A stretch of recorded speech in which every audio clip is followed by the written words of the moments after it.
Good morning, everybody that's joining. Clean my glasses. Oh, thank you for the follow. I appreciate it.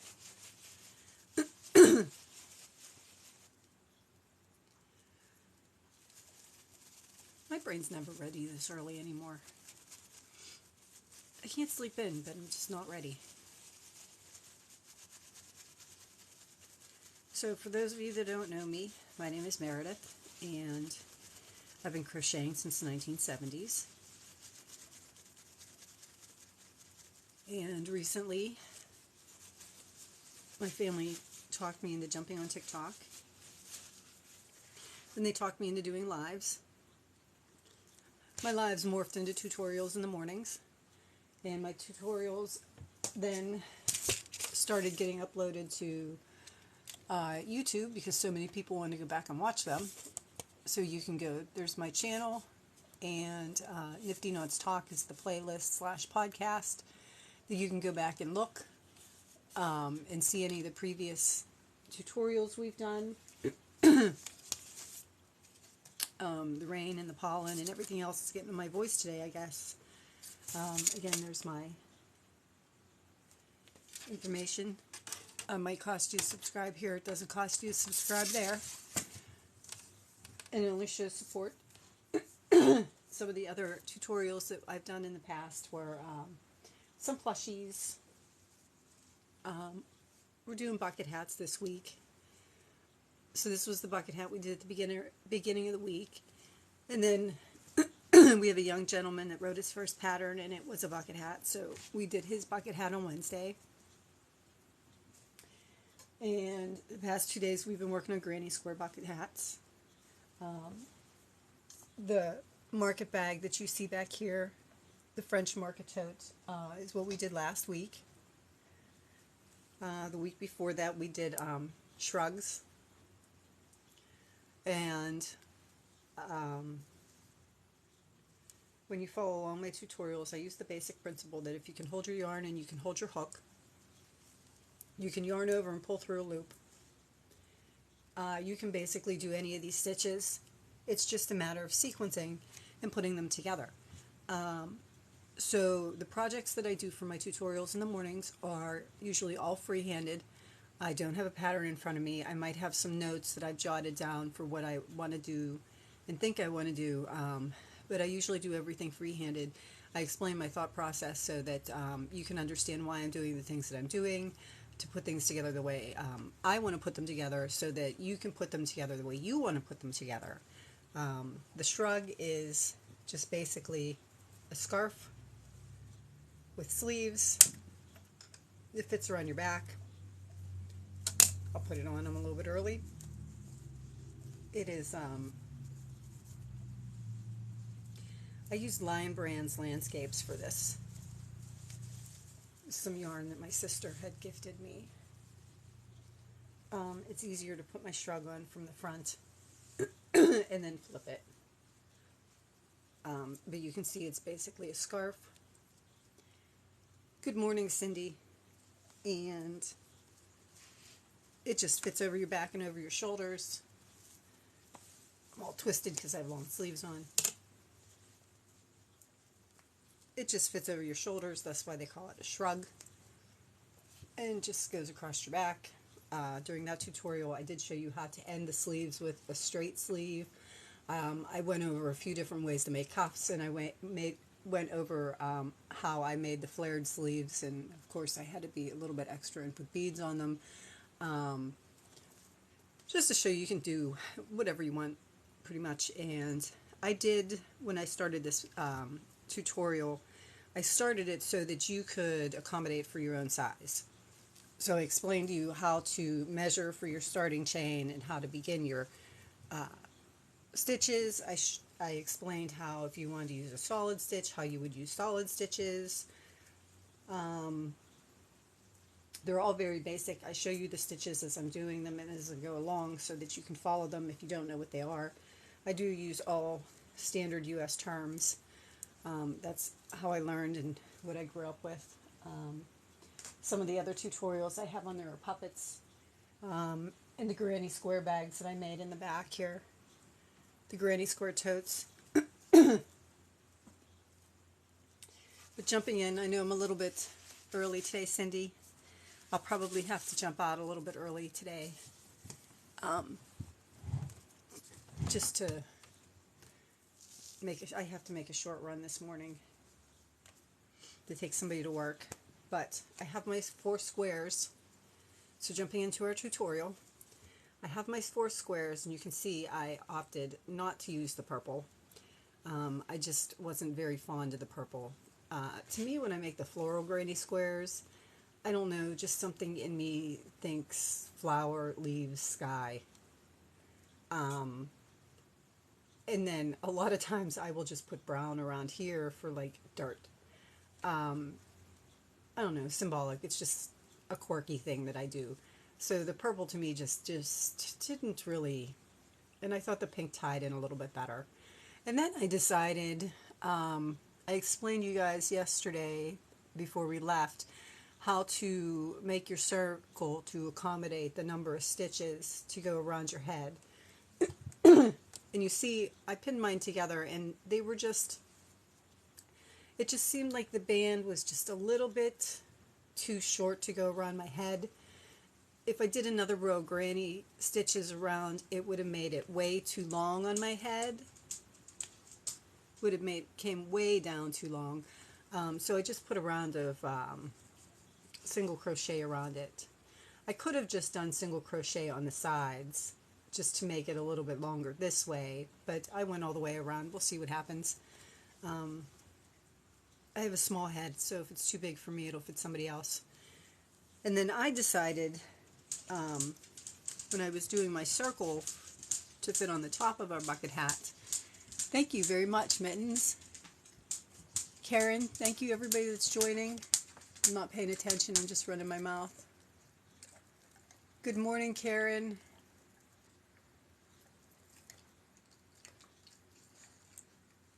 Good morning, everybody that's jumping in. I really, truly appreciate it. So I decided when I was making my circle, since I had made a couple extra granny squares, and at first I thought to myself, well, maybe I'll make a matching purse, like little, like, cell phone type purse to hold. Sorry about the movement there. Maybe I would make like a little cell phone purse there out of the extra 2 granny squares.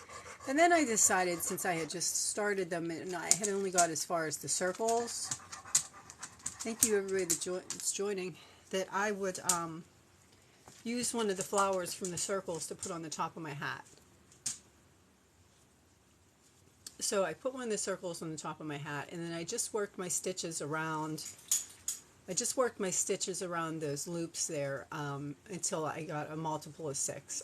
It took me a couple times to do the math there, but I think I ended up with maybe 36 around here. And then I just went from there cutting and doing my regular circle with your basic circle with your increases of 6. Thanks. So I do need to finish my circle, and then we're going to stitch our granny squares together. I know I fed this dog already, and I know he got his treats. And I used 2 different colors because I thought, hey Tyler, I used 2 different colors because I wanted to use up what I had, and I wasn't sure what I would have enough of. So I wanted to leave enough of each so that I could work with some of the same colors on the brim. So that's why I did the 2 different colors for the top. No rhyme or reason, just simply trying to use up scraps in a way that I can use up all my scraps and still have some left over for the brim of my hat, which only ends up being like 4 to 6 rows. But if you give me 1 second here, this ball is going to travel all over my house. But thanks to Sir Charles, who's sitting here hopping at me, crazy that he is. Sorry.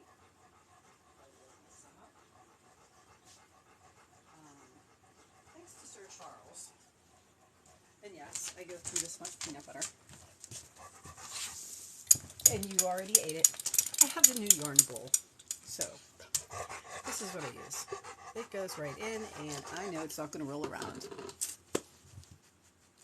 You know, the funny thing is, I have like this like super really nice wooden yarn bowl sitting on my kitchen table, but that my sister had given me earlier this year after I had surgery. She sent me like, go lay down. She had sent me a like care package, and it was packed full of yarn, and she says, oh, I couldn't pass up that yarn bowl. It looks so pretty. And it is. It's about this big. Like, it's a bigger yarn bowl. And it's carved wood, and it's really pretty. So at the time, I was doing a lot of lining my bags and doing some sewing, and had just gotten my new sewing machine. So I have like all of my like sewing notions in my yarn bowl. And at least I know it's safe on the kitchen table. This I'm just going to put on the floor beside my chair. So I do like my yarn bowl. But I'm going to finish this circle around, and then I'm going to stitch together my granny squares. So I think I am at, I marked it, I have 2 more rounds I think to do. And I may have made it, not that I made it a little bit too small, but when I made this round around it, it just seemed really big. So I used a smaller size hook to pull the stitches a little bit tighter. Like I used a 6 for this and this, and when I used the 6 for this, the trebles just looked way too loose to me. And it just felt way too loose around the edge when I put the granny stitches on. So I used a 5mm for the rest, for the blue ones and this one. And that's something else you can do if you want to adjust your gauge a little bit, but not too much. You can just change your hook size. So I did, I think I used a size 5 for this so far, until I got to the blue. So I'm hoping that it will still be the same amount of stitches, so it will still, I can still stitch it around, but it might be a little bit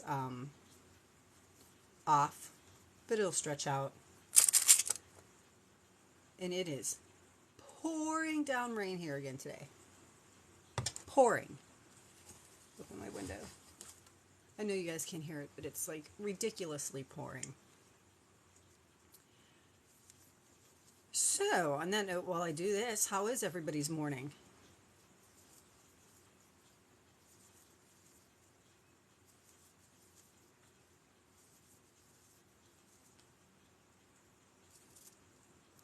You have sun there in Michigan.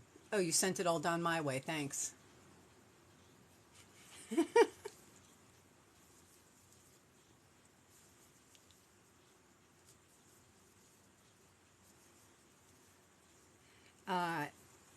You know what the radar looks like then. Over top of me. And it's not very pretty. Aww.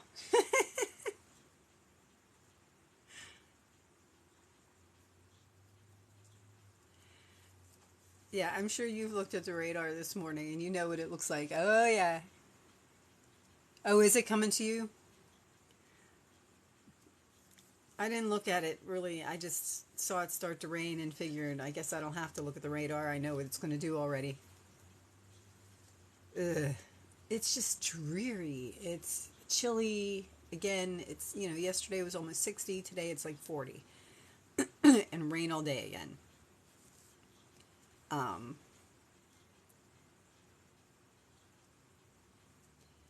Yeah, it tends to make a miserable day. Sometimes. Good morning, Candy. Happy Friday. I know it'll be the weekend. I can get caught up on all my other projects. But I am happy to say I did get all my tutorials for this week uploaded except for this one. So when I'm done here, I will upload this one.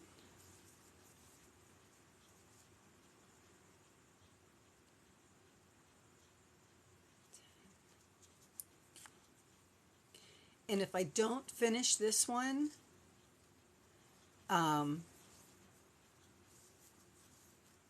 I'll probably just do another live tomorrow morning. At least it's not snow. Man, I'll tell you what. You said it, sister.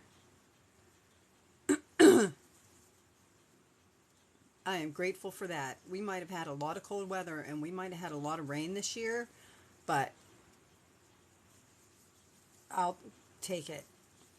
I'm really not going to complain about it when I could have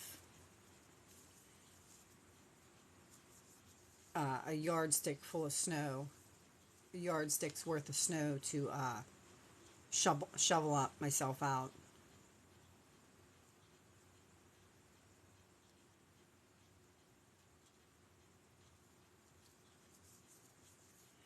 And I know, like, everybody up here has, like, tractors and snowplows and things like that, and I don't. Winter is over. Yeah, let's tell that to Mother Nature. I don't think she understands. Good morning, Magical Stitches.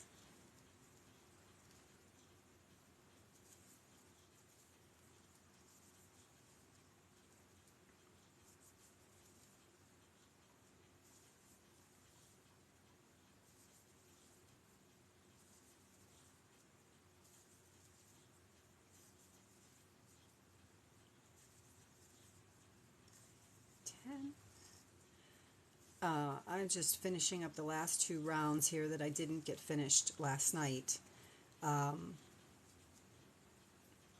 the top of my hat. And for those of you that just jumped in, I had like extra granny squares that I had started. I had extra granny squares that I started, so I just used like the center of the granny square, the center, the flower part of the granny square, to use the center part of my circle, trying to use up my scrap yarns here and make it through the end of my project with my scrap yarn here, which is why it's 2 different colors too, but it matches as long as you do it in some sort of pattern, and as long as you tie in your colors and balance your colors. That's the word I'm looking for. As long as you have balance your colors within your project, no matter what colors you use, it's going to look like you did it on purpose. So that's really the key there. Try to put some balance in your colors. And what I mean by balance in colors is this is a good, just dropped a couple skulls there. This is a good example. Like I used orange and purple and this like red variegated stuff. And like if you had put those skeins together, you would have went, they really don't match. But when you put them together and you have some sort of balance and you tie the colors in, so no matter where your eye is drawn, it's drawn to those colors to balance them, it's going to end up looking right.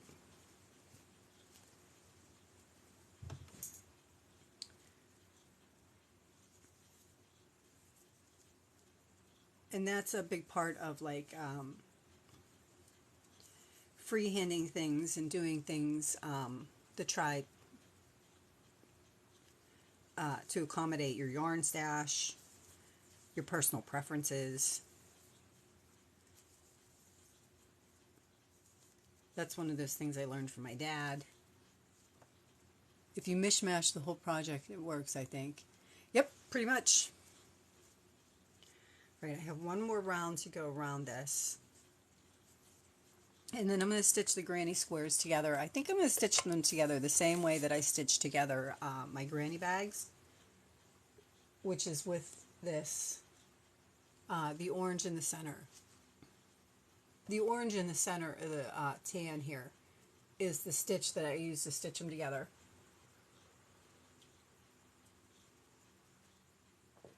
And I have shown you that before, but I will go over it. Trying to keep my word so those people that are jumping in new can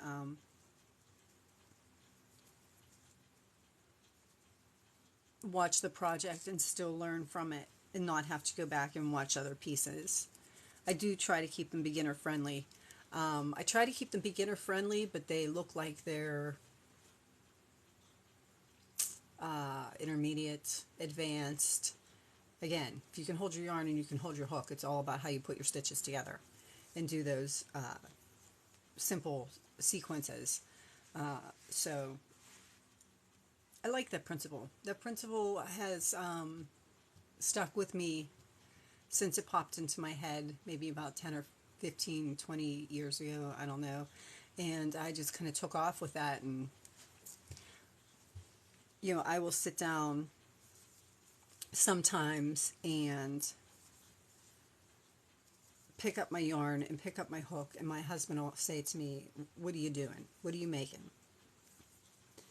And I just have to look at him and say, honestly, I'm just doodling.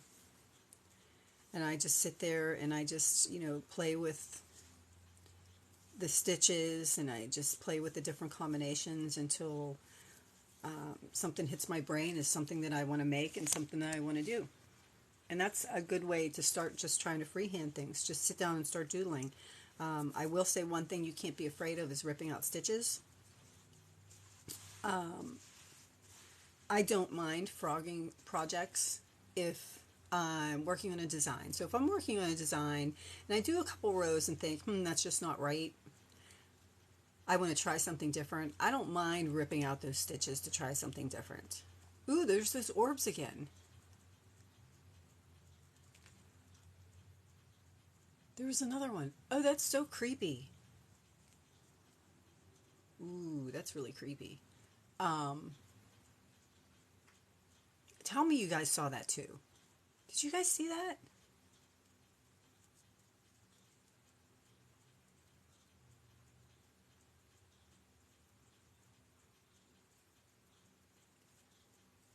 No. Oh, like floated right across the front of me. Oh, Michelle, you saw that. Yeah, that's like creepy.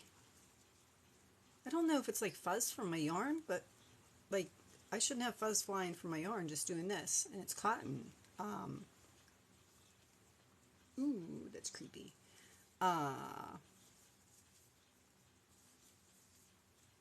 Anyway, I forgot what I was saying. I'm almost done with this round, and when I'm done with this round, I'm going to stitch together my granny squares and put together my hats, and I have about an hour to do that, maybe a little bit longer, before I have to jump off this morning.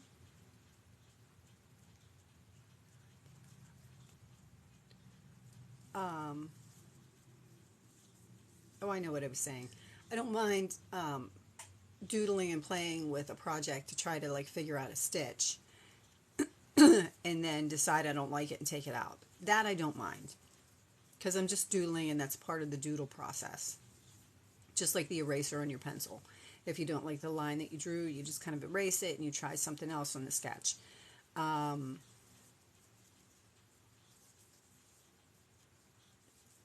When I mind pulling projects apart is when I make stupid counting mistakes.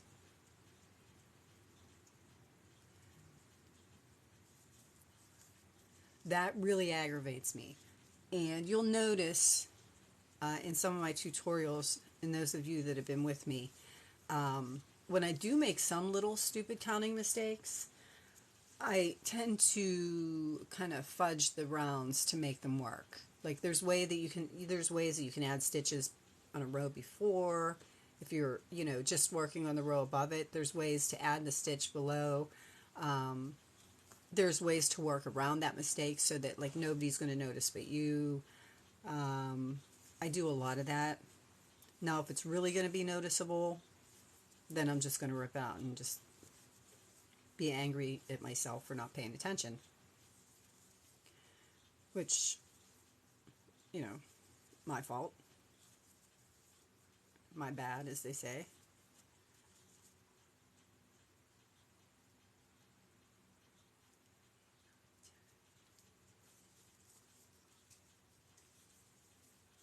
So I'm almost done with this. I did want to get this done last night, and I just couldn't any longer.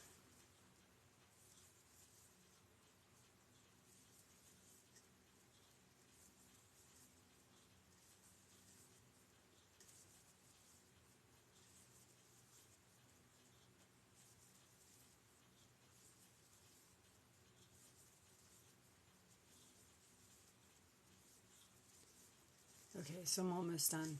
I have one more. Hello there, Maeve. Hola.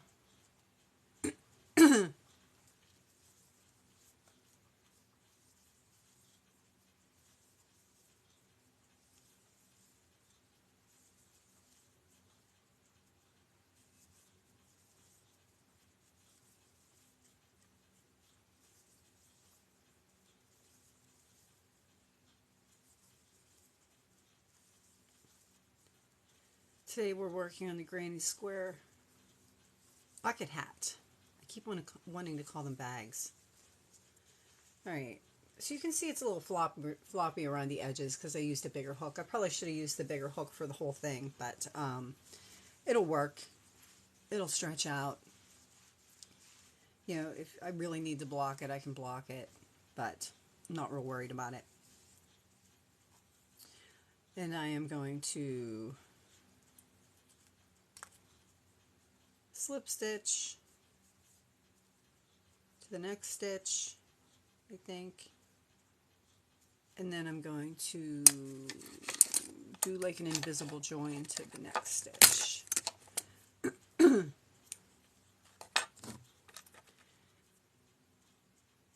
for those of you that don't know what an invisible join is, I will show you here as soon as I get my needle threaded. It's a good way to end your stitch without tying a knot so that, oh, thank you everybody. It's a good way to end your stitch without tying a knot in the front of your piece or on the side of your piece so that you can't see the knot. And basically what you're going to do is you can see that I have a stitch here and then I slip stitched here. And then what I'm going to do is the next stitch right here, I'm going to create a fake stitch over top of it. So I have a stitch, I have my slip stitch, and then the next stitch I'm going to create a fake stitch over top of it. So I'm going to take my yarn and go in through the front over top of that, just like the stitch, just like the thread is going from the stitch. So I'm going to pull it through, and that first part is going to pull down over top of the first part of this stitch here. So that'll pull down over top of the first part of that stitch. And then the back part of the stitch,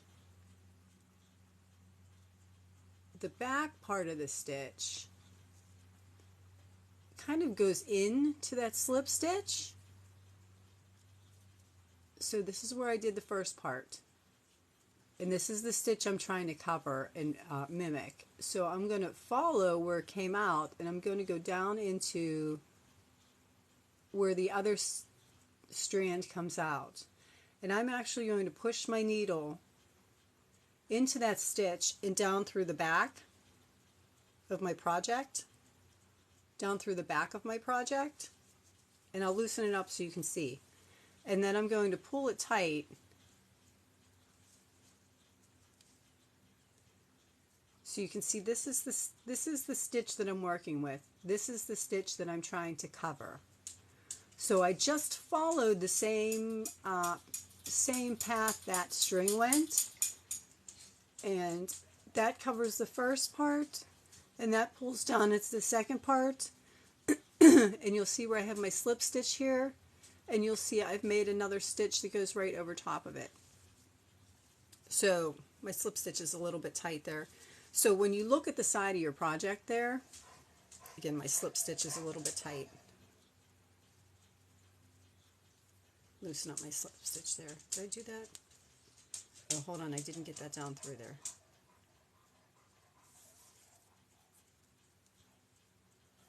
I didn't get that down through the stitch right.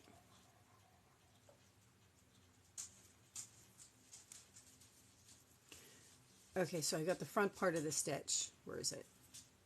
The front part of the stitch. Right? This is going to be the front part of this stitch here that I'm trying to cover. That's what I get for trying to do it backwards and watch. And then you can see if you tug it where it comes out. I want it to go in exactly where it comes out. So if it comes out here in the middle of this stitch, that's where I want to put it, in the middle of that stitch. And then I just take it down through the loops in the back. I'll show you again. So now if I pull this, now that I've got it where I want it to be,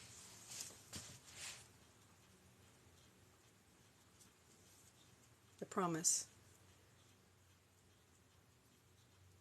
Oh, there it is. Okay, so again, this is the stitch that I'm covering. This is the stitch that I slip stitched over. This is the stitch that I'm covering. So I just follow the path of that string through the front, around the back, and then back into the stitch where it started. And when you pull it tight, you can see it just creates another stitch right over top of it. So it's not really a slip stitch, you're just mimicking the stitch that's underneath it. You can see there's two strands to that stitch there. If I pull it up, there's two strands to that stitch there. But when you pull it tight, it just looks like the one single stitch. So it gives you more of a finished edge instead of knotting. And then you can just turn your piece around. Slip stitch again is a little bit tight. Just loosen up my slip stitch there. You can just, since you pulled it to the back of your work, you can then tie your knot on the back of your work and weave in your ends, and then nobody sees the knot from the side or from the top. And I know I've gone over that before. And you can basically either put your crochet hook in under a loop and chain two and pull it through, or you just can kind of do a couple of loops and pull it down and knot it. And again, my knot's on the back. So you see stitches on the side and a knot on the back, and then I weave in my ends, and from the front of the project you never see that knot.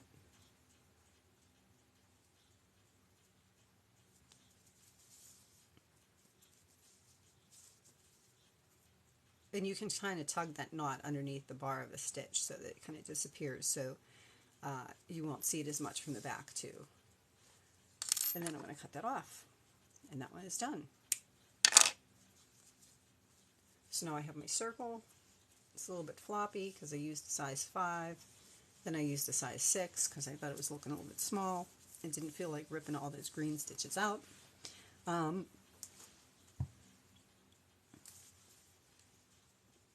now I'm going to work on putting my granny squares together. And then we're going to attach the top of the hat the same way we attached the top of this hat, with like a little decorative picot. And again, it's a bucket hat, so it's a flat top circle with a band around it and a short brim, which is how a traditional bucket hat would be made. Whereas a regular sun hat would be made from the crown down to be a little bit more rounded with a shorter brim or a ruffled brim. You can make your bucket hat brims ruffled if you want.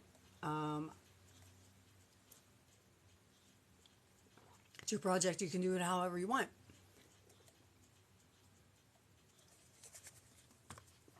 Tyler's hat, we worked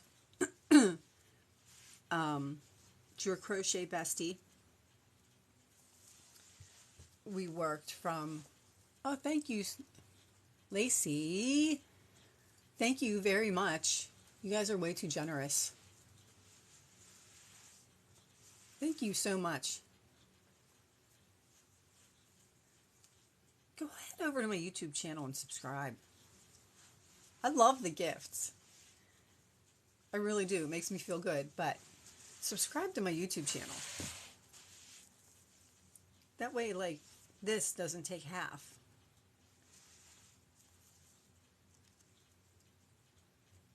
Oh, thank you. Then I appreciate the gifts even more. You don't have to do that, but I do appreciate them. Okay, so now decisions. What do I stitch it together with? I'm thinking I'm going to stitch it together maybe with the white, because I only have the white in the circles. Good morning, Ty. Or is that too much? Or should I have enough green. I can stitch it together with the green.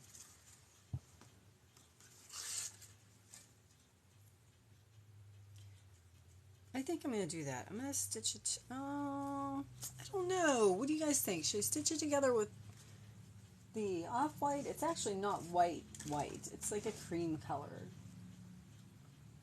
here somewhere.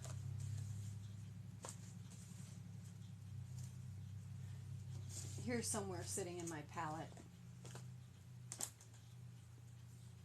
My palette being, so I know it doesn't look it, but it's more like a cream color. And I think I'm going to stitch at least the squares together with the white. The flower color. I like that idea. However, I only have this much of the flower color left. So I'm not sure that I actually have enough to stitch it together or to do something on this hat with. Like I might have enough to like do a couple of centers of granny squares, but I really, oh, we'll see you, Ty.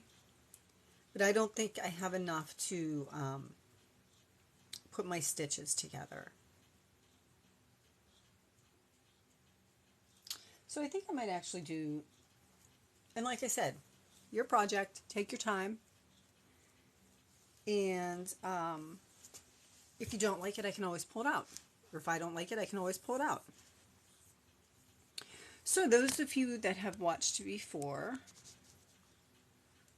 I will put these on my board so that it's up a little bit higher.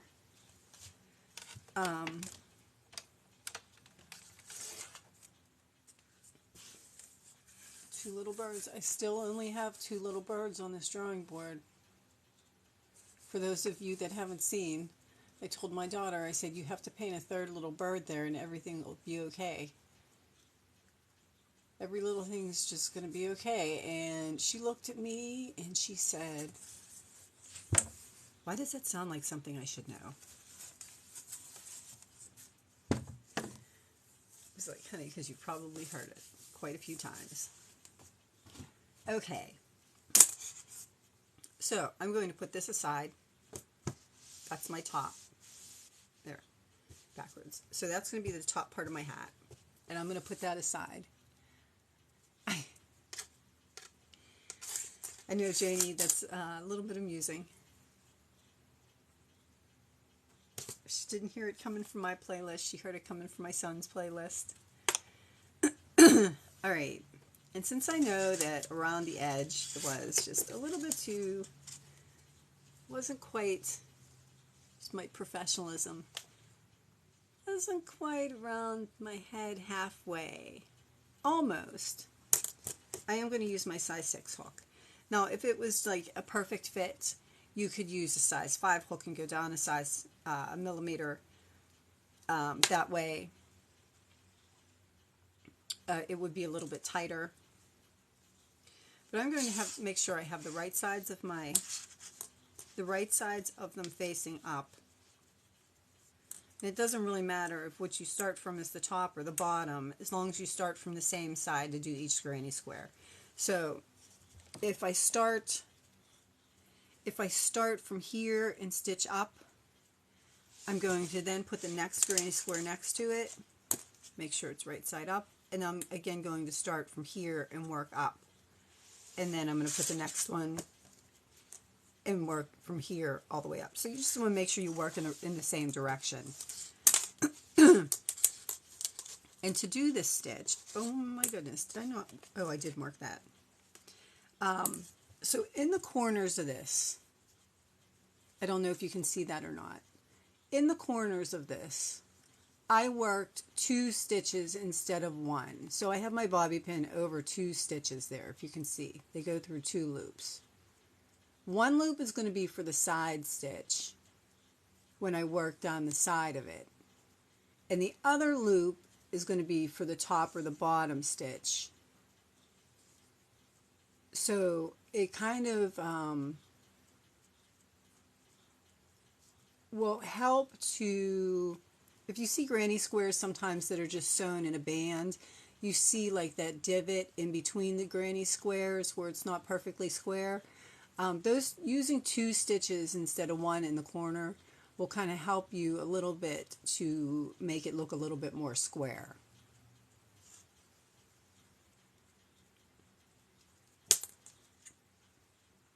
Ignore. Sorry. My other phone is ringing, and it shouldn't be ringing at this point, so since it shouldn't be ringing at this point, I'm going to ignore the call. This is my time. So I'm going to take my stitch marker out of one stitch and put it in that side stitch there, and then I'm going to start in the second one, and I am going to go through both loops of that stitch, and I'm going to pull up a slip stitch,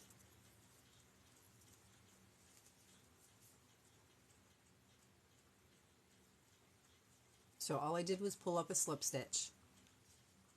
So this is on my one stitch, this is on my one stitch that's going down the side of the hat, or the front, or the top or the bottom of the hat. This is the stitch I'm going to be working this way up to join my squares. So I got that slip stitch in there first. And to attach the second square, I'm going to do the same thing. I'm going to take my bobby pin, which is through 2 stitches, and I'm going to take it out, and I'm just going to put it in that bottom stitch there. And the bottom stitch meaning the bottom round of the hat, and this is going to be the side round of the side of the hat where I'm going to join it. So I'm going to drop that loop off my hook. I'm going to put my hook from right side to wrong side in that side stitch, and then I'm going to pick up my loop, and I'm going to pull it through that stitch and just tighten it down a little bit.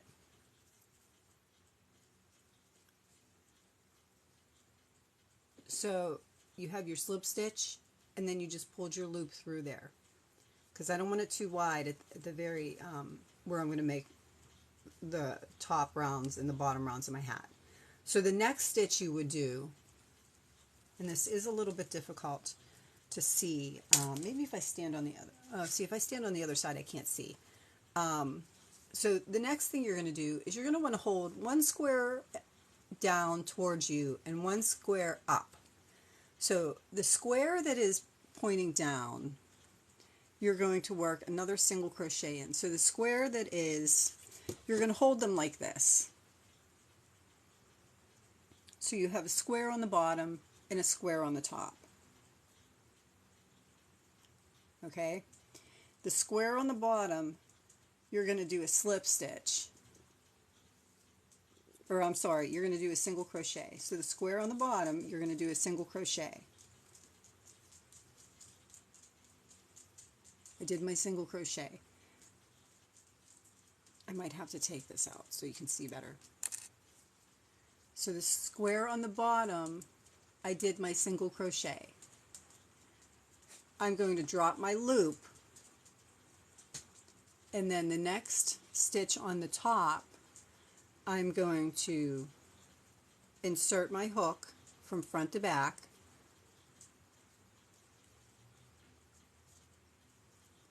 I'm going to pick up my loop, pulled it a little bit tight there, I'm going to pick up my loop, and I'm going to pull it through that stitch.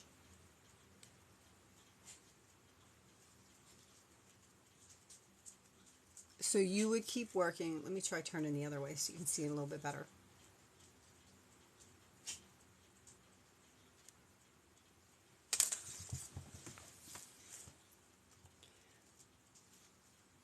So this is my bottom square, and this is my top square. I'm going to insert my hook in the bottom one. Whoops, I picked up my loop from here. I'm going to pull it down and insert my hook into the square that I'm looking at on the bottom.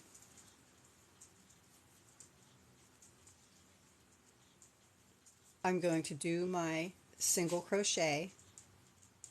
I'm going to drop my loop, and then the next stitch on the top, I'm going to insert my hook, pick my loop back up, and pull it through the top. And then I'm going to come back to the bottom, and I'm going to insert my hook, and I'm going to work my single crochet, drop my loop into the next stitch on the top one. I'm going to insert my hook from front to back. I'm going to pick up my loop, and I'm going to pull it through. Let me see if I can get a little bit closer so that you guys can see that without my phone, or without my phone falling over.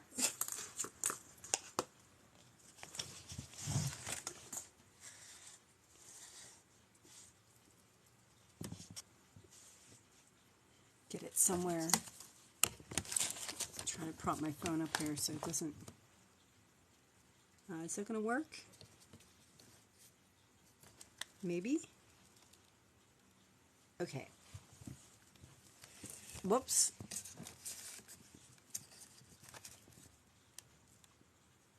Alright. So you have your square on the bottom, your working thread, and your loop from the top.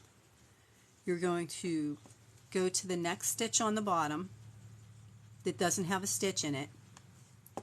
So you're holding this so that you're looking at it with one square on the bottom and one square on the top. That's how you're looking at it to work with it.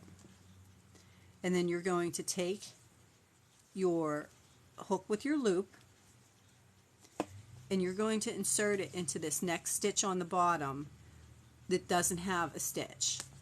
So you're going to insert it into that stitch like that from front to back, just on the bottom one, and you're going to do a single crochet. So you're going to pull it through, and then you're going to pull it through. After you've done that, you're going to drop the loop from your stitch. You're going to go to the next loop on the top that doesn't have a stitch in it, and you're going to insert it from front to back, and you're going to reach up, and you're going to grab that loop, and you're going to pull it through that stitch. I'll show you again. One more time. So you're going to take the loop on the hook, you're going to bring it around the next stitch on your square. Whoops, the next stitch on your square, you're going to insert your hook from front to back. Not on the top, just on the bottom one. You're going to do your single crochet, which is pull through your loop, pull through your stitch, pull through 2 loops. Do your single crochet, drop your loop. The next stitch on the top, you're going to insert from front to back your hook, just like that, just through the top one there. You're going to grab your loop, and you're going to pull it through that top stitch. Okay, so tell me, somebody, give me some feedback. Did that look, were you able to see that?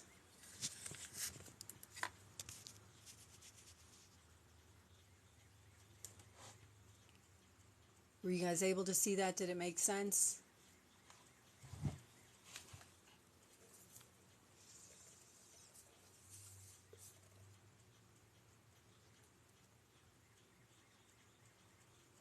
Yes, and it was well explained. Thank you very much for the feedback, Cindy. You don't know how much I appreciate it.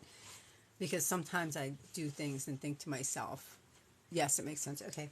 Because sometimes I do things and think to myself, how can I possibly explain how I did this?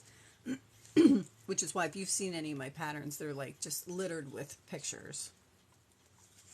So I'm going to take these two that I have now, and I'm going to do the same thing all the way up to the very top stitch. And I'm just going to keep doing my single crochet on my bottom square, drop my loop, insert it on in the top square,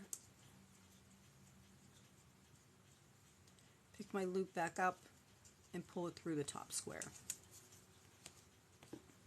Did I do that right? Did I skip something there?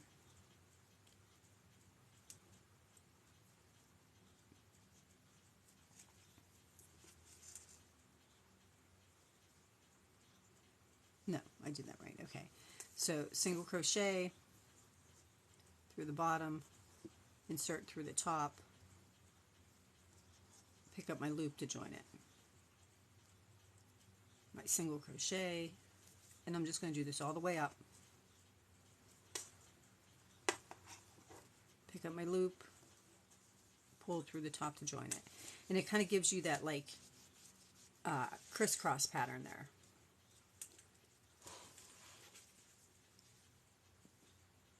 But as you can see, if you hold it the way you would be looking at it to crochet, you can see the V's from the single crochets, and you can see where you pulled your loops through the top part. So I'm going to go around, I'm going to just hurry up and do this. That way I can get to the next part.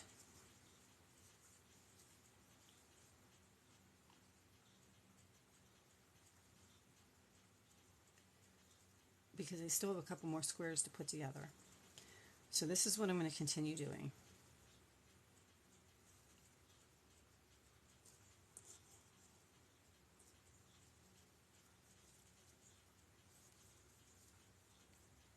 Oh, that rain.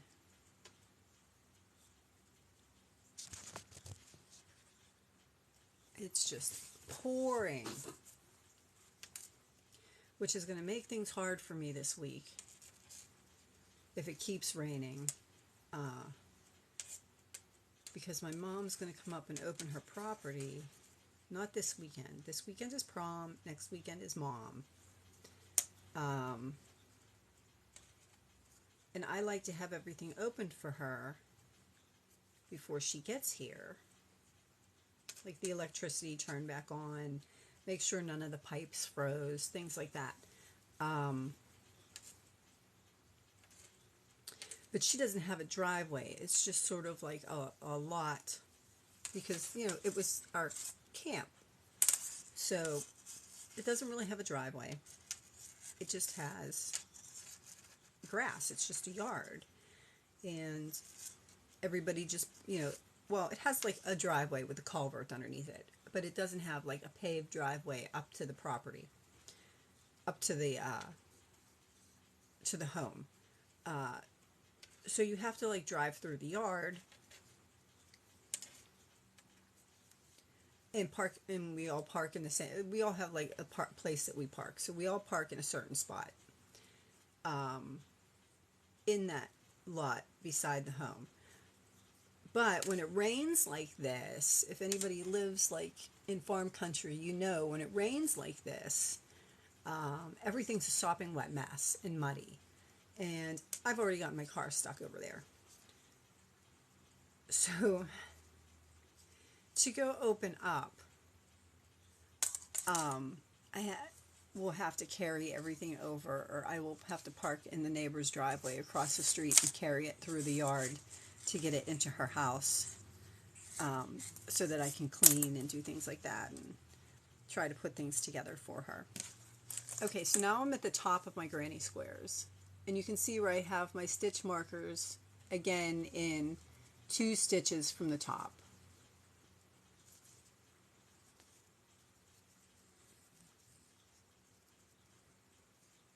So you can see I have them going through, try to separate those there. I have them going through 2 of the front loops in the top. So a front loop from this one and a front loop from this one. I'm going to pull that out, and I'm just going to use that first loop there on both sides of the top.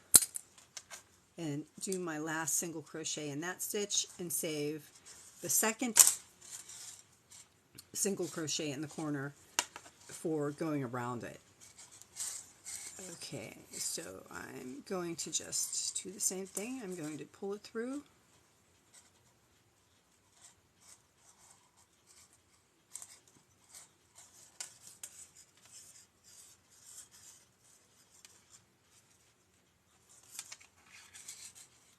That stitch is a little bit tight for some reason.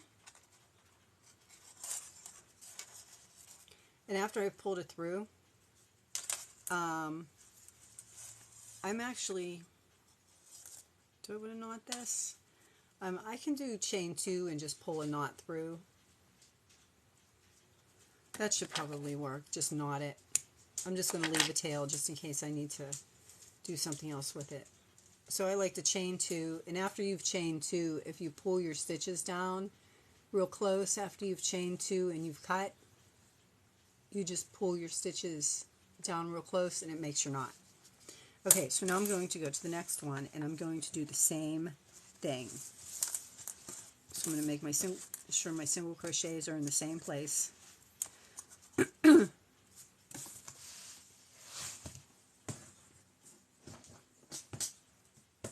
hate to do this, give me 1 second. Ignore. Just in case it's somebody important that's actually trying to call me on my other phone.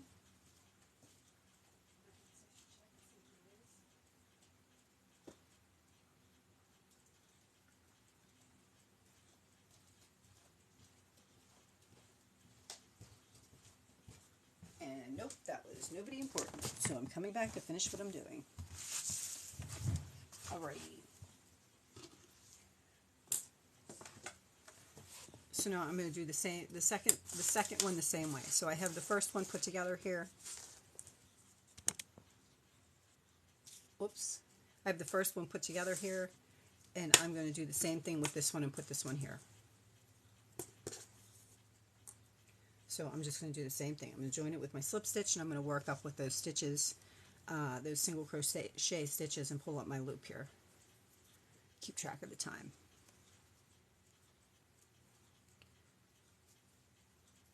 Whoops.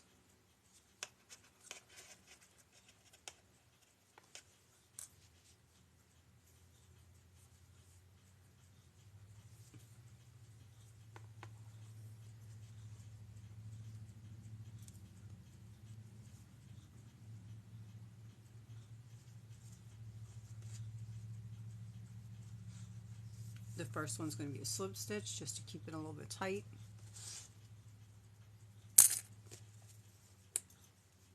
And then I'm going to work across with my single crochets. You can crochet, you can do your single crochets over your end over your bottom tail if you want. You're not really going to see it, or you can just wait and weave it in it afterwards. It's fine too.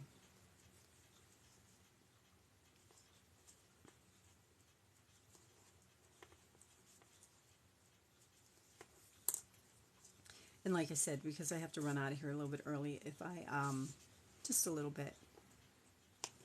If I can't get this part done, I will at some point jump on and do another live for finishing the hat and then upload that to YouTube so that you can always go back and watch it. My gray hairs.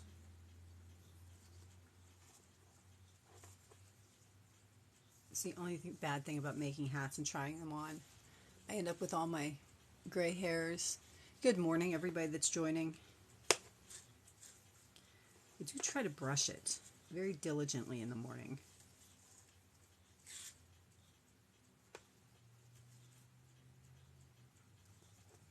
But it doesn't matter.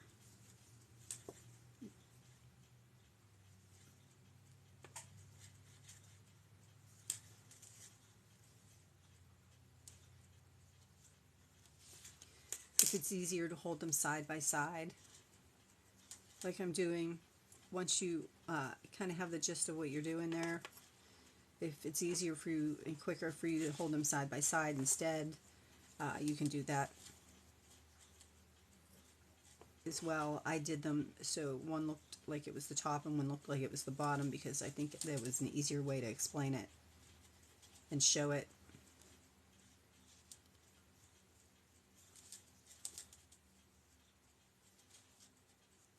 But if we get this done, we will have gotten 3 hats done this week. Each week I try to pick a different project. So each week's tutorials that I upload as my playlist / tutorials on YouTube, each week will be a different project. So this week was bucket hats. Last week were the French market totes. The week before that were the shrugs. And I basically sit here and show you the stitches and try to go through it with you and try to get through one whole project in a week. And this top one I'm actually going to just pull through as a slip stitch, which you can do either or. You can slip stitch it, or you can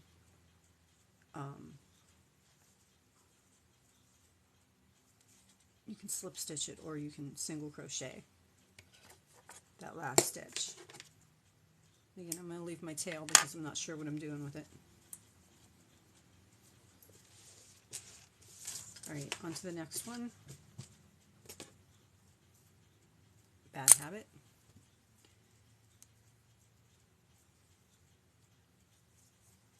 Ton of yarn. Where's my other square? Here's my last square.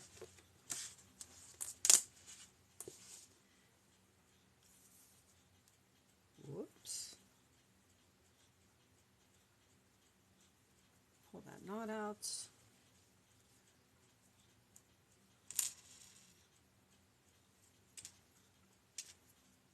And again, my first stitch I'm just going to work as a slip stitch.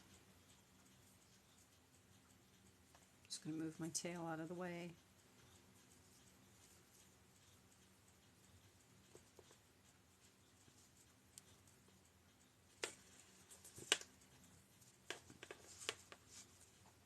Oh, come on. Of course I only picked up one loop. Okay. Pick up the loop from the side stitch. Is that my side stitch?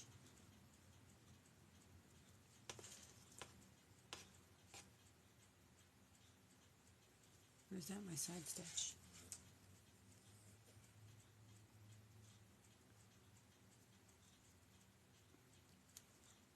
Two, three, four. Okay, now I have to count because I don't know where my side stitch is.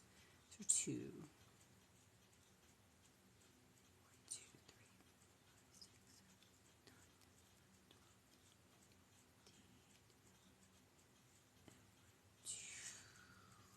So this will be my,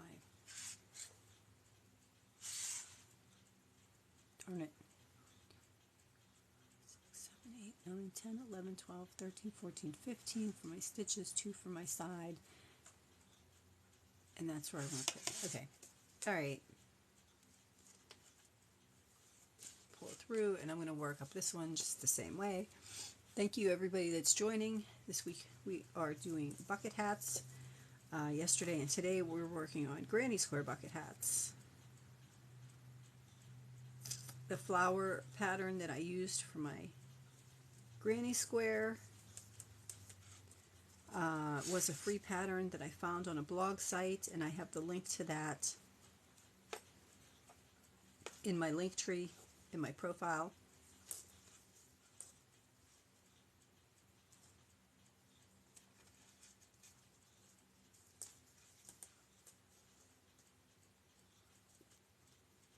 And the rest of the tutorial can be found on my YouTube channel.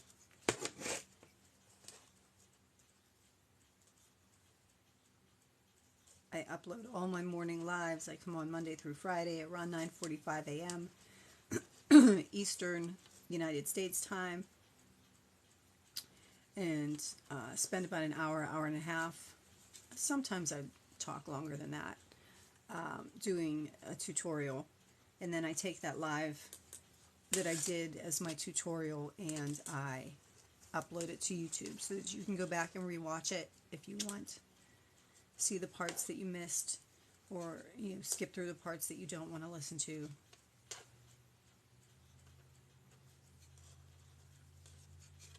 And I tell everybody it doesn't, it costs to subscribe here, but it doesn't cost to subscribe there. And then I do upload my shorts. When I upload a short video to TikTok, I upload it to my YouTube shorts as well. So all my TikTok videos are on YouTube as my shorts, as well as my longer videos. So I know some of my shorts, I do believe one of my shorts that I did actually showed this stitch really well, how I'm doing it. Another one showed my shorts. Another one showed how I did the decorative stitch across the granny square straps. I did some of those as short videos.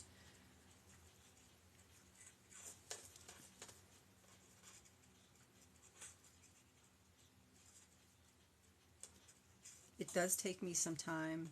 I have to wait for TikTok to process the videos before I can upload them to YouTube. So usually by later in the afternoon, I have that video uploaded. For some reason it looks like I miscounted that stitch there. It didn't quite get to the... So I'm just gonna put another one in. Oh, that was the end. That was the end. Which meant I wanted to just do a slip stitch there.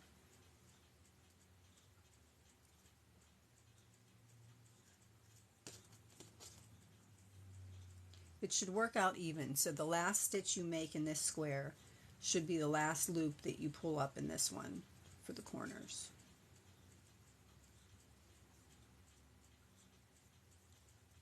And again, I'm just going to chain 2 because it's just going to be easier for me. Chain 2, cut with the tail to tie in, pull my end through, just take my chain 2 and just smash it down there, and I've got a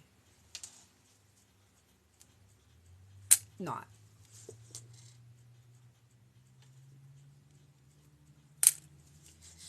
Alright, so I have 4 of them stitched together here. Let's see, is that going to work? That is going to work. So I have one more to put together. That is going to work. So now that I'm on my last one, I want to do the same thing. Since this was my bottom square where you can see the V's, and this was the top square where I just pulled it through, I'm just going to bring this square up and use it as the bottom square. So again, I have the V's on the same side. So if you see all the way up, I did the V's are on the bottom. So I made sure I did them all the same way. So now that I'm on the last one, that's where I did the single crochet on the bottom, and I pulled my loop through. I'm just going to fold this one up, and I'm going to use this one as the bottom one and this one as the top one, and that will then complete my circle. So that'll be the last one I have to stitch together.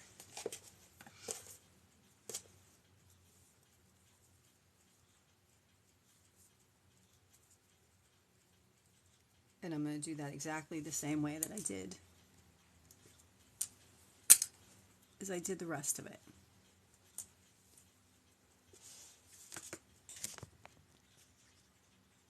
Thank you for all the likes, I appreciate it. But first one I'm going to pull through is a slip stitch, and then slip stitch through from front to back, pull my loop, whoops, drop my loop, pull my loop through from front to back to start off my row there.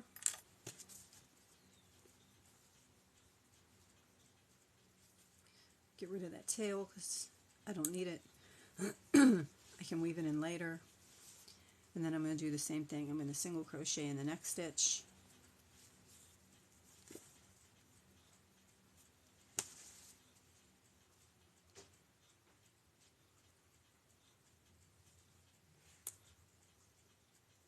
and pull it through. And I'm just going to go through this.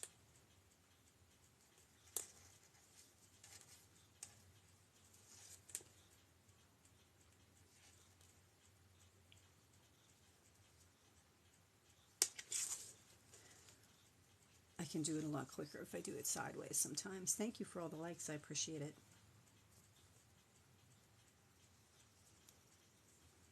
And because this is cotton, it'll actually shrink a little bit. So if it's a little bit big for my head, that's going to be okay. Every little thing's going to be all right.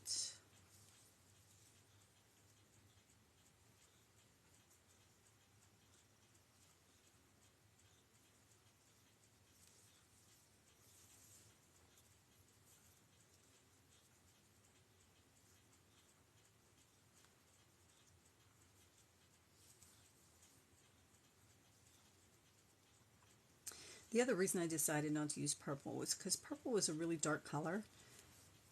And if you're going to wear this in the summer, like a sun hat, bucket hat, the purple, the dark color, is going to attract the heat more. So I thought maybe purple's not a good idea. Not to mention I didn't like the way it looked.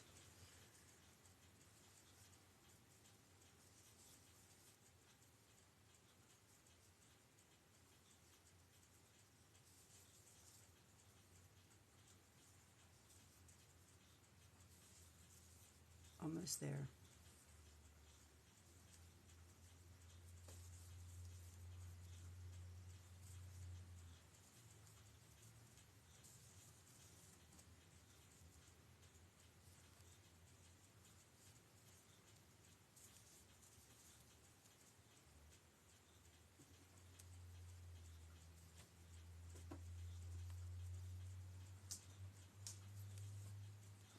And the last one I'm just going to pull through is a slip stitch and then pull through my loop and then chain my 2, cut it off, pull it through. I can take my stitch markers out because I know where I'm going. Give them a little tug to straighten them out there.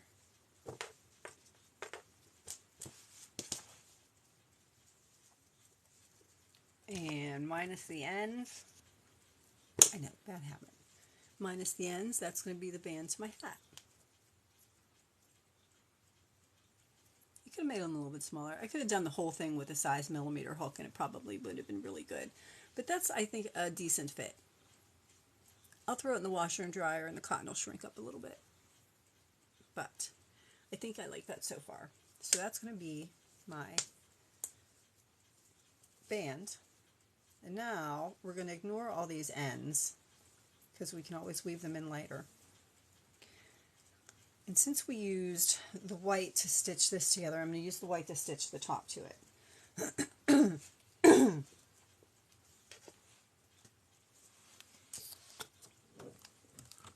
Sorry. Ignore. Boy, people are being persistent this morning. I don't know why. It's my work phone. It shouldn't be ringing. So I'm going to do the same thing that I did with the other one. So if I put my hat, the top of my hat on, so the right side is facing out, and I have my band so the right side is facing out, I want to pinch them together so that I have both of the right sides facing out, because I'm going to put like a decorative stitch on that. So I'm going to pinch them together so both of the right sides are facing out.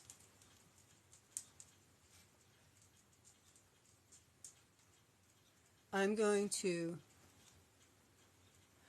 sure they are. Whatever. My car's so old, it's not even funny. So after I pinch them together, they're trying to get a hold of me about my car warranty was the comment. So after I pinch them together so that the right sides are out, I'm going to work from this side.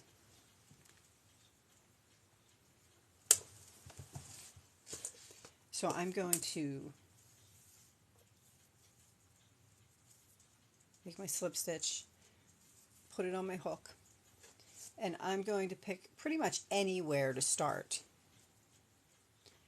And I'm going to, again, right side, right side. I'm going to pick anywhere to start, and I'm going to go stitch for stitch. Stitch for stitch. So I'm just going to go into the first stitch from the bottom, into a stitch from the top anywhere, and I'm going to pull that through as a single crochet, and I'm going to do it with the little loopy things just like I did with so I'm going to join with a single crochet. And to join with a single crochet, instead of pulling it through both loops, on the hook, try to get it to, instead of inserting your hook and pulling it through both loops as a slip stitch, you just yarn over and pull up that loop like you would make a single crochet, and then you pull through both of those loops. And if you tug this, you'll see that you've actually made a single crochet to start with. I don't know why. Sometimes it focuses, sometimes it doesn't. But you've actually made the single crochet as the first stitch. I'm going to tuck that tail so it gets out of the way so you guys don't see it. So again, working around, I'm looking at the band part to work through. That's my tail. I didn't get tucked very far. I'm going into the next stitch on the top of my granny square that doesn't have a stitch into it. And then I'm going to go into the next stitch on my hat top, and I'm going to do another single crochet. And this time, after I've done that second single crochet, I'm going to do, so this is your first slip stitch, this is your second slip stitch. I'm going to do a chain one picot. So a chain one picot would be chain one. So I have my second single crochet and I've chained one. And now to close that chain one so it's tight to the stitch, I'm going to go through this front part of the stitch, just the front loop of the stitch, and I'm going to go through this last side bar here,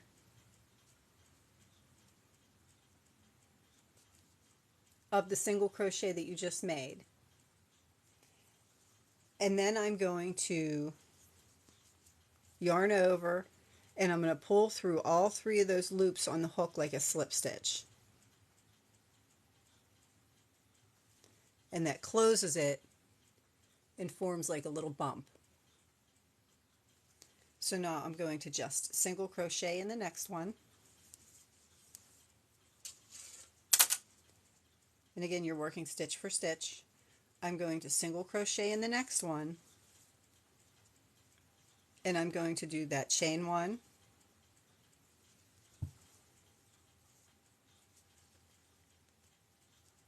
bring my hook down through the front loop and through that side bar, just one side bar. It gives me 3 loops on my hook, and then I'm going to pull them through all 3 loops on my hook.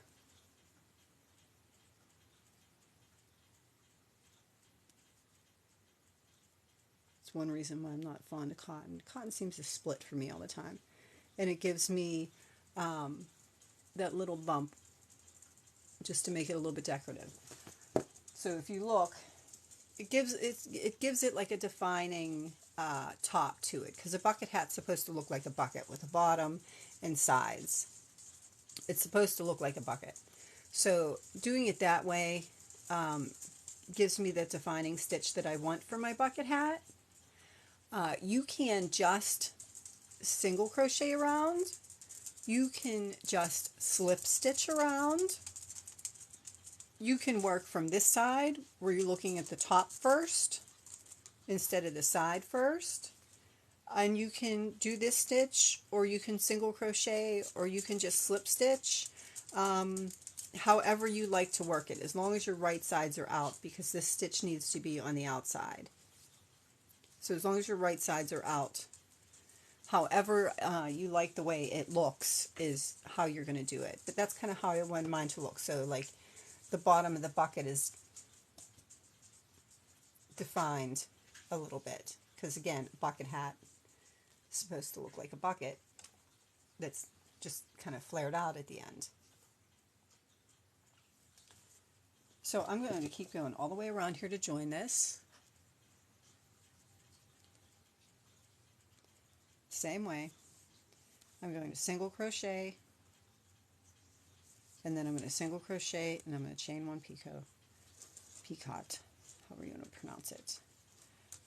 And I'm going to do it that way, just so like you can see the V's.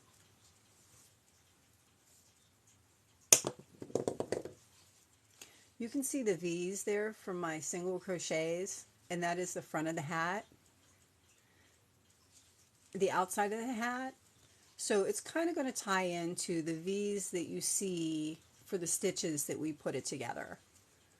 So it's going to come together and almost look like all those granny squares have this white all the way around them. At least for the sides and the top. I am knocking on my yarn. I don't need this anymore. At least for the sides and the top. So the top of your granny squares are going to have this stitch,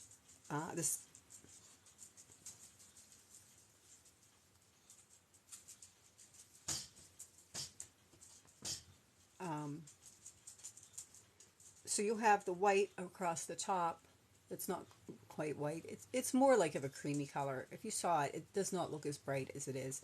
So you'll have the white going around and down each side, like it will define the granny square this way.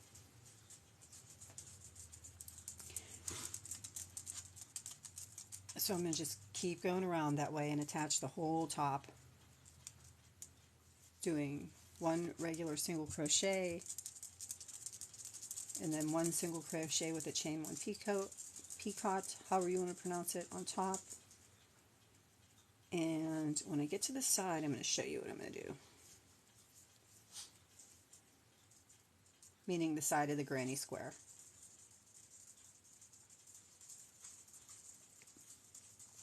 Because when I measure my hat, I just measure my hat so that I have the same amount of stitches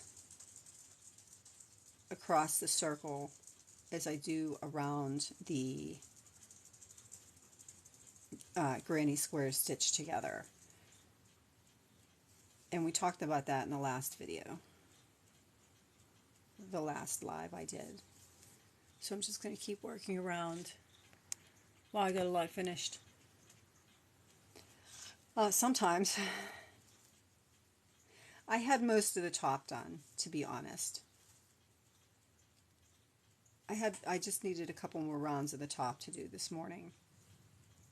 I try to do my homework so you guys aren't sitting here like just kind of watching me do like the mundane stuff.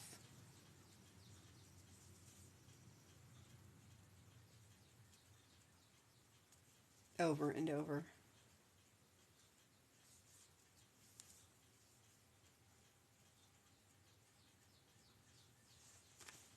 Okay, so when I get to the last stitches here from my granny square, and just because of the way that I worked it, it's going to end up being a picot or a picot. So here's the band of the hat that I'm doing, right? And I'm attaching it. I'm going to pick up the front loop from the next stitch on my granny square, and then I'm going to pick up the same loop where we joined there. So that's the same loop as our joining stitch. So I'm pulling two stitches together. Yes, no? The next stitch on my granny square that I want to stitch to the top of my hat, I'm just going to pick up the front loop. You can pick up both loops actually. if you wanted to. It might make it a little bit tight, but you can still pick up both loops of the front one, and then you're going to come around and you're going to grab the loops from the same stitch where you did your last joining stitch here. So you're just going to, sometimes it's easier to hook it that way.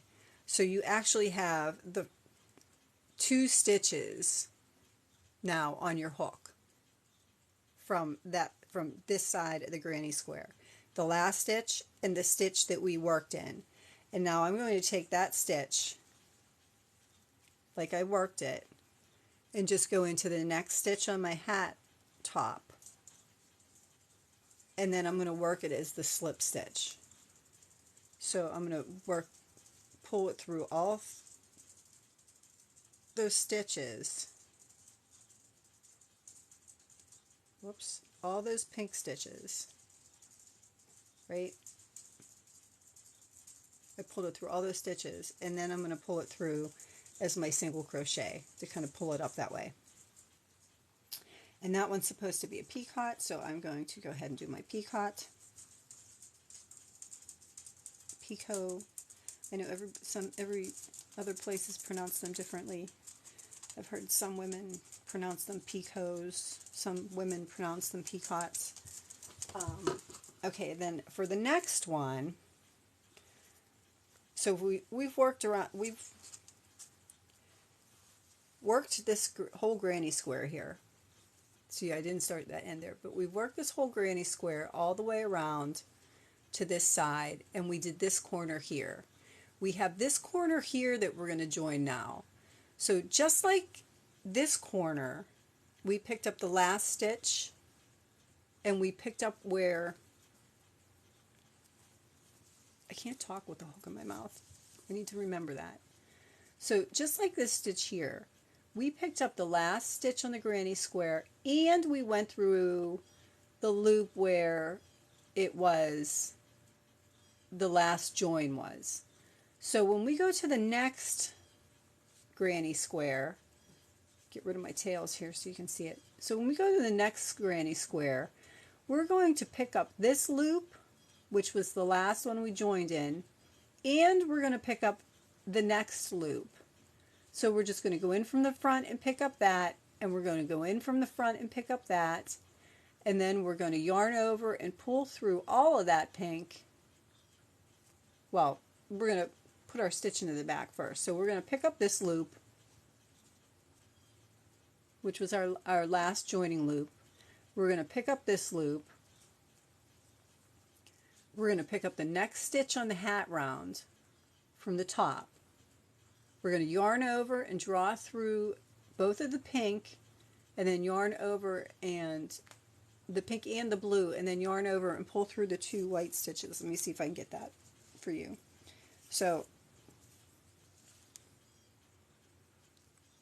this is the one that I'm working on now. So I'm going to first go into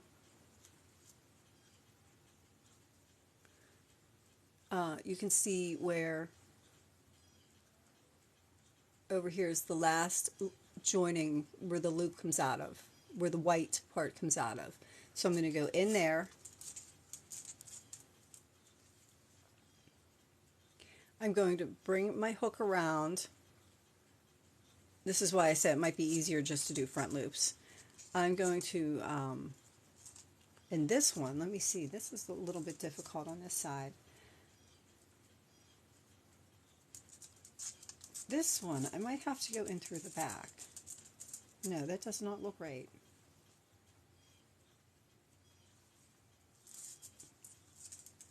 Ah, the joys of freehanding something. I think I'm just going to do a decrease over that one because it's a little bit hard for me to do that way. So I'm just going to go in and pull it through.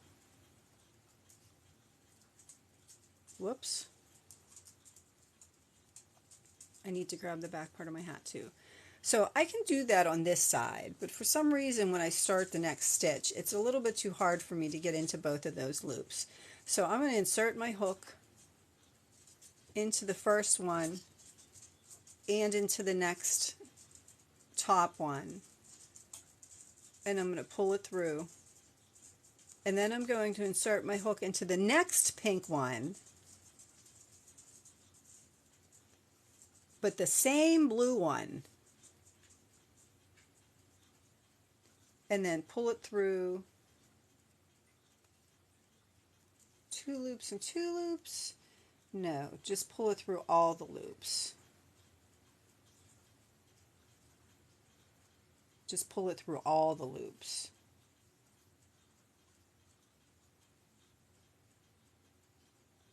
So you're kind of working a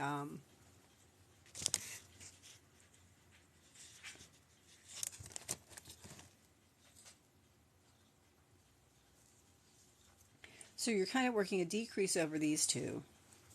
So you can do it that way too. Pull it through that first loop and then put that second loop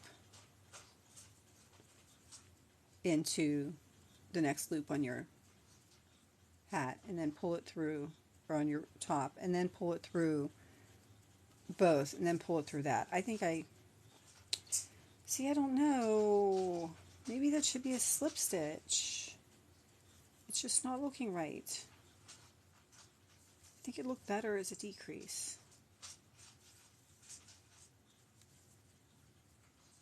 I think it looked better as a 2 single crochet together over these 2 stitches and this 1 stitch. Alright, I'm just going to keep going around. So that was, so I'm going to go into the next one, because then I'll get a better idea if it looks right or not. So I'm going to go into the next one, and I'm going to do my single crochet, chain 1 picot.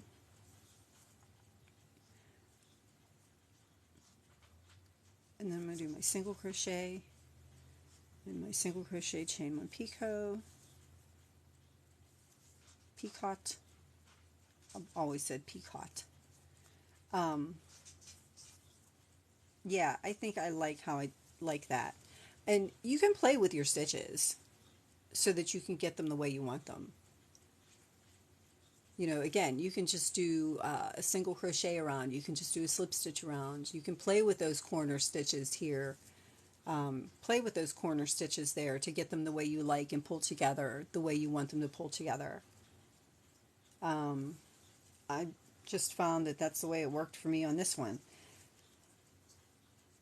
Again, it's your project, and I'm showing you how that you can freehand it and make it your own. So I'm going to do another one, and then another chain 1 picot. What time is it? 10 after 11.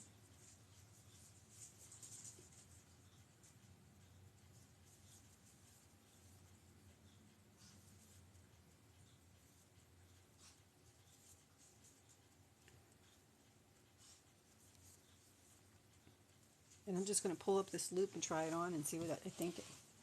So far, it's my top of my hat, because I think I'm going to have to get going here soon. Boy, I'm really fuzzy today. So if I pull everything together, I'm going to tuck in my loops so I can get a better idea of what it looks like without all my ends everywhere.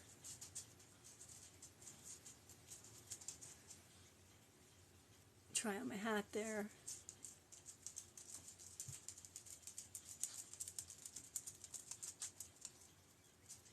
I know it's sticking up. Oh, that's going to work out. That'll work out cute. So that'll end up being how it looks.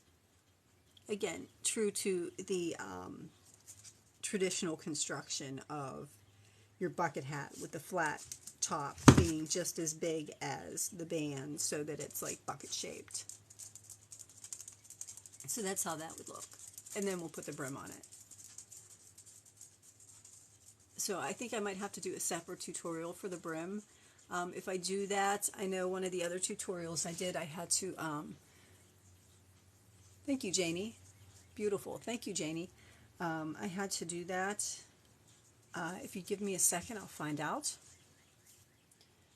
Because if I need to end it, I will end it. If not, I'll just keep going around and finish this for a little bit. Give me 1 minute. I will be right back.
let you know before I jumped off. Okay, perfect. Yay, I get to stay. I get to stay. I get to finish working this. Sip my coffee.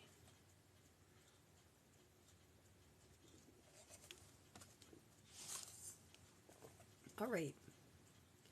I'm going to finish working all the way around. Start the brim. So we have an idea how we're going to do the brim. And once I do that, I will call it a live. So I did that one.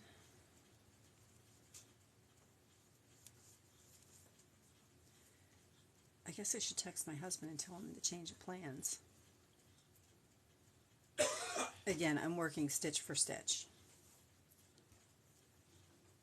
Because I made my circle, increased my circle to the same amount of stitches that I would have had if I added all my granny squares together.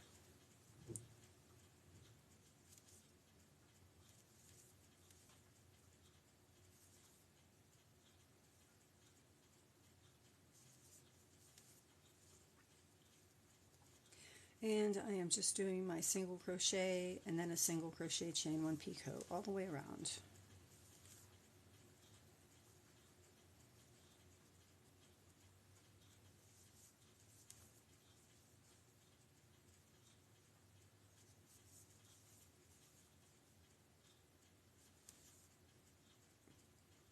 And you know, if I'm not crazy about making granny squares the way I have been, I could just do some of these instead of bags, and that way I wouldn't have to line them. I mean, unless I wanted to be like really crazy about it, and then I could line them, but I'm not.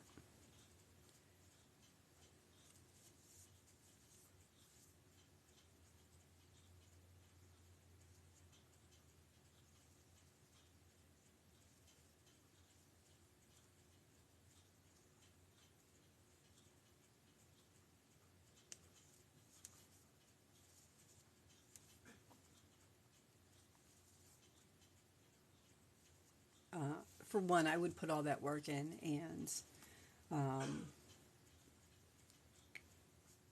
wouldn't get near the amount of money for the amount of work that I put in.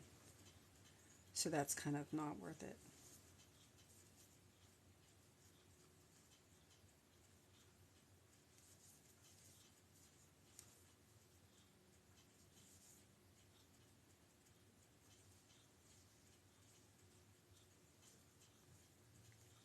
Tuck my ends in there. I'm almost halfway around here.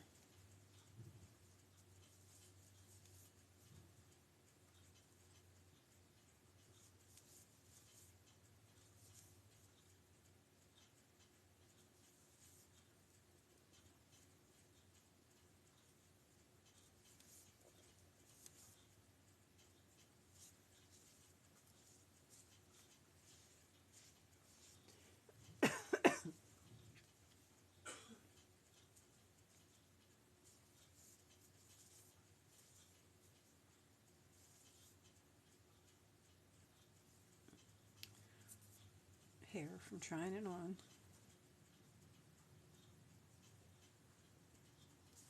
I should sit back, you guys can see me.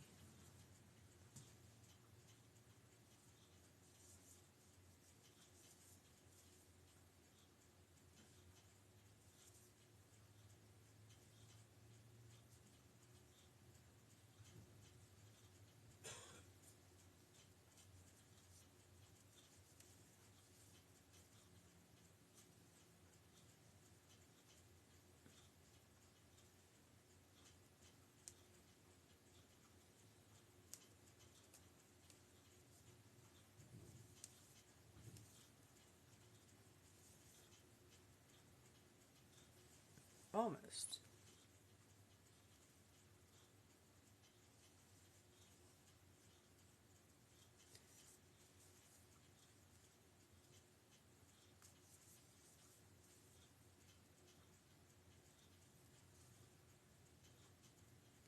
Thank you for everybody that's joining. if you like the hat you see here. This is almost the end of the tutorial for it. Even though it is live, you didn't miss it, because by this evening I will upload this live to YouTube. If you go to my bio, my channel in the playlist is in my bio, and you can rewatch the tutorial. There are 2 parts, so yesterday's live was the first part, where I showed the granny square, and I do have the link to the granny square in my link tree as well. You know what, I'm not fighting to get through stitches when I can just grab a smaller hook to get through that stitch.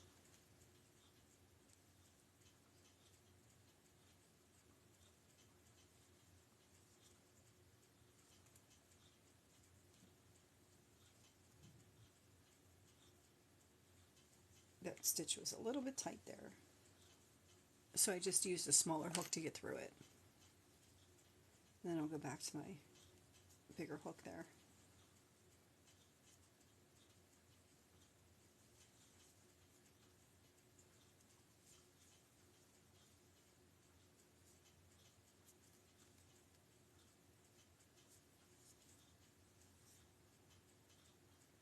And again, it's all about your preference and what you like to look at.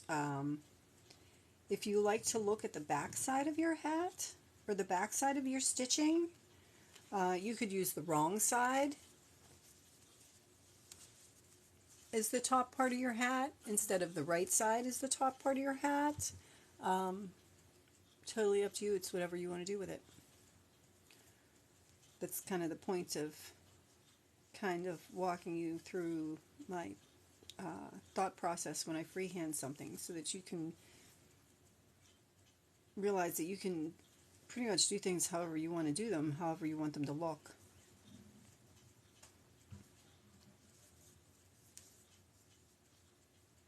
So I know, Janie, this would be a good project that you could make to fit your son's head, or your grandson's head, but I don't know if you'd want to make flowers, but you could just make some regular granny squares, like out of solid colors, and you would just make them smaller. Yep, it's the purpose of designing your own hat, and that's what I want to teach. I want to teach you guys how you can do things on your own so that they are the way you want them to be. Yeah, you could just use regular granny squares, or you could just work around in a band, just like we did with the first one. Just measure the stitches and then just work a solid hat. That's why we did these hats a couple different ways, so you could see, because I know a lot of people like the granny ones. I kind of like the granny square ones too, but I also like the other ones. So, and then there's Tyler's hat. So you got 3 different ways to make a summer hat. Small. Aw, you made Tyler's hat smaller for your grandson. Aw.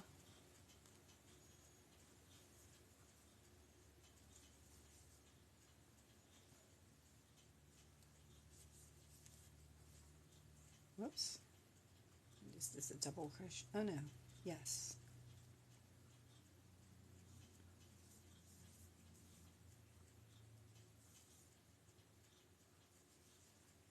Ooh, almost. Almost. So what I have left. You can also, if you don't want to measure your circle for the top of the hat, if you don't want to count your stitches and do the math, you can just make a granny square that is the same size. Like you can make a 5th granny square. If you have 4 granny squares around your head, you would make a 5th granny square. That would probably be the only way you could do a granny square at the top, is if you had 4 granny squares around your head, because granny squares have 4 sides, so 4 granny squares attached to 4 sides of 4 granny squares, if that makes sense. So if you used 4 granny squares around, you could always make just a granny square for the top instead of a circle.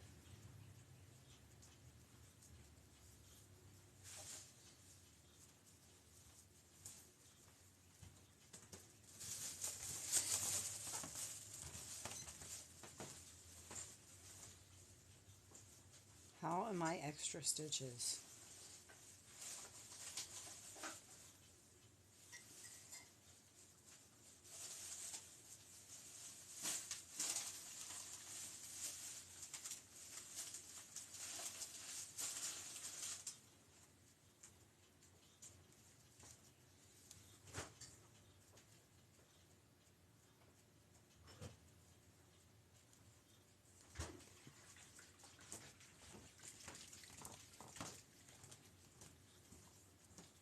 Yeah, that worked out.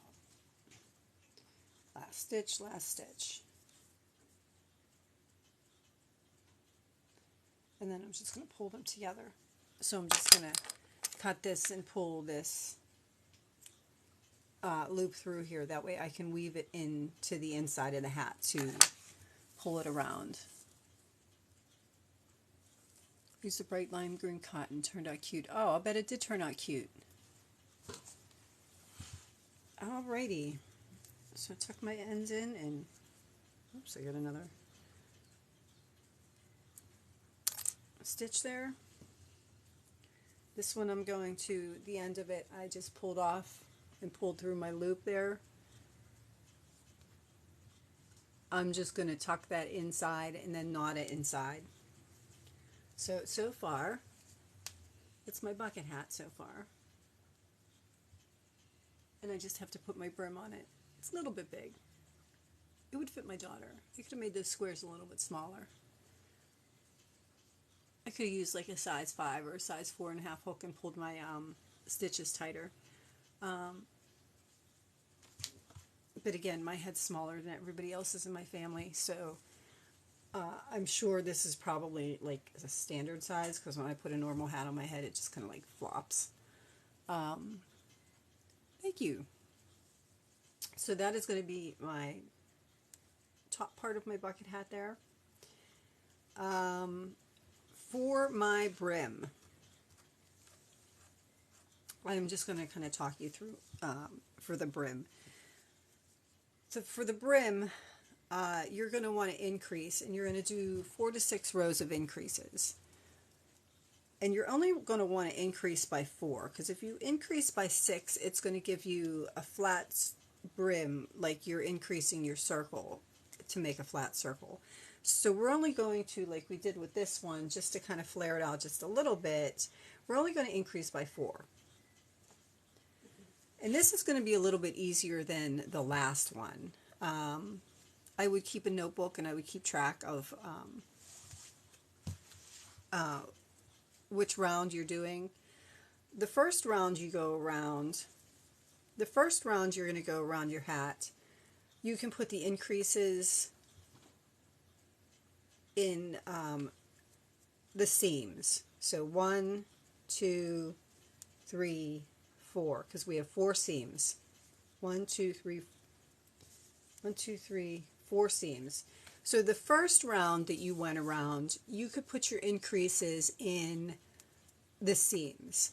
So you could work 2 stitches here, and then 2 stitches here, 2 stitches here, and 2 stitches here. You can join your rounds if you want. I don't usually join my rounds. I usually just keep working in a spiral until I'm done. So then the next round, for the second round, since the first round you put your increases here, the next round you can do, you put your increases in the center. So you would increase here, and here, and here. And then in the third round that you went around your hat, you would put your increases again in the seam. And that kind of offsets your increases so you don't get like those, you know, if you work a circle, sometimes you get that, the pointed edges where all your increases are worked. If you offset your increases, you got it? Yeah. So if you offset your increases, like I showed you with the last with this hat here, you will get more of a rounder brim. And you want to do 4 to 6 rounds. 4 to 6 rounds of those increases should be enough. And that'll pull it out and make it look like, you know, your bucket hat. It'll just pull it out just enough that you get that lip over top, which is all you want, is that slanted lip over top of your hat, which is your traditional bucket hat. But again, up to you whether you want to do 4 rounds or 6 rounds. But then you would just increase by 4 each one, and you would offset 1 round in the seams, the next round in the center, all the way around, the next round where the seams are. And it can be approximate. It doesn't have to be absolutely perfect, as long as you make those increases, 4 like that. 4 increases for each round. 4 to 6 rounds. So on that note, I've been chattering away for 2 hours. Does everybody kind of get how I would do the brim to that hat?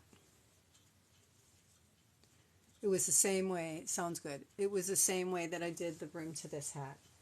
Only this hat, because we really didn't have any landmarks. Like, we have landmarks here.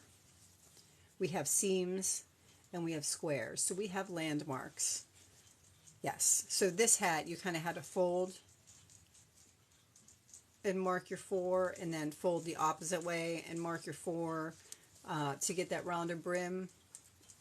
The granny squares, you at least have landmarks so that you know where you can alternate your increasing stitches. And then with this one, by the time when I was done with my increasing stitches and got my brim as long as I wanted it, I took this and did a slip stitch, chain 1 picot, slip stitch, chain 1 picot, just to kind of like tie in this edge with this edge. Well, on that note, I will thank everybody that joined me. My hat, however you want to wear it. I would thank everybody that joined me. I love my strings. And I will have a decent picture of this up as a thumbnail instead of just the granny square by sometime tonight. And I will have this part of the tutorial uploaded by sometime late afternoon or this evening. And on that note, those of you that join my lives in the afternoon and evenings just to chatter and hang out, I cannot wait to see you, because I love to just sit and chatter. That almost came out really, really. Yeah, I am going to try to finish it tonight. I am definitely going to try to finish it tonight. And I'll probably do a combination of blue and green. And then I'll probably put the white edging on it, is like just to kind of tie it in. So it's like blue and green on top, it's blue and green on the brim, and then the white to finish it off, just to tie in those colors. So I think that's what I'm going to do. I'll see. You never know. Later may be a totally different attitude. Who knows? Cool. Great. See you later. Finish tonight. Yes. Yeah, so that is our granny square bucket hat, and that is how you would finish that off. And again, if you guys want to rewatch the tutorial, for those of you that are just jumping in, I will upload this to YouTube. So by this afternoon, it will be on my YouTube channel, this entire live that I just did, so that you can go back and rewatch the whole thing. Part 1 was yesterday. Might cost you to subscribe here, but it doesn't cost you to subscribe there. Go jump on over to my YouTube channel. Those of you that haven't, hit that subscribe button. Show some support. Thank you, everybody, for the gifts. Thank you, everybody, for the likes. Thank you, everybody, for the follows and all the support. I really, truly appreciate it. And I will see you guys Monday, because I don't do tutorials on the weekend. So Monday through Friday, 9:45 a.m. Eastern United States time. I will jump on and do a tutorial. I haven't decided what I'm going to do next week yet. I have to think. I haven't decided. Have to think. But on that note, those of you that want to join me later on my live, while I just kind of sit here and listen to music and hang out and chatter, I will see you tonight. Please show your hat again. Absolutely.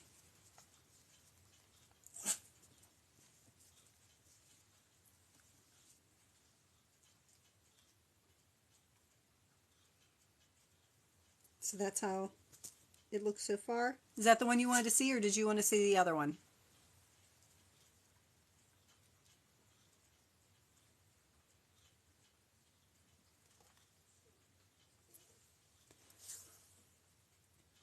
Norma, is that the one you wanted to see, or did you want to see the other one?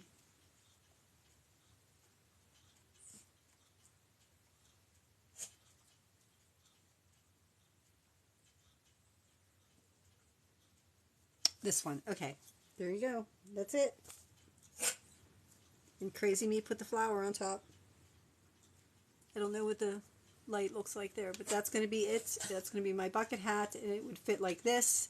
And then again, I'm going to pull out the sides to flare it, so it will have that kind of shape. So it will have that flared shape at the very end of it, so it'll pull it out. And yeah, that's how you would do a granny square bucket hat. I'm sure I said bag again. Thank you. I think it was a Mod Podge of a mishmash of different things. I think some of it was I love this cotton. I think some of it was probably 24/7 cotton, and I think some of it might have actually been like, was it peaches and cream or something like that? It was just like balls of scrap cotton I had lying around, which is perfect for a project like this. But on that note, I will talk to you guys later. Thank you, everybody. I appreciate it.